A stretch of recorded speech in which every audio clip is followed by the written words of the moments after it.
মুসলমান হয়েও সালমান কেন গণেশ পূজা করেন কারণ জানালেন বাবা সেলিম খান। ইসলাম ধর্মের অনুসারী হয়েও বিভিন্ন পূজা পার্বণে অংশগ্রহণ কিংবা মন্দির দর্শন করতে দেখা যায় বলিউডের একাধিক তারকাকে। এ তালিকায় রয়েছে বলিউড সুপারস্টার সালমান খানের নামও। নিয়মিত গণেশ পূজা করেন এ তারকা। সম্প্রতি বলিউড ভাইজানের বাড়ির গণেশ পূজার ছবি সোশ্যাল মিডিয়ায় ছড়িয়ে পড়েছিল। অনুরাগীরা এ ছবি দেখে মুগ্ধ হয়েছিলেন। পাশাপাশি মুসলিম ভক্তদের তোপের মুখেও পড়তে হয় অভিনেতাকে। এবার জানা গেল সালমানের গণেশ পূজার কারণ। সেলিম খান হিন্দু ঘরের মেয়ে সুশীলা চরককে বিয়ে করেছিলেন।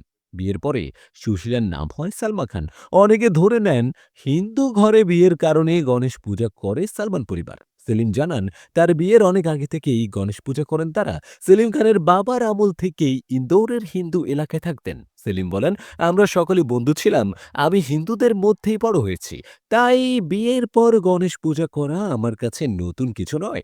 ভিন্ন ধর্মে বিয়ে নিয়েও দুই পরিবারের কোনো সমস্যা হয়নি।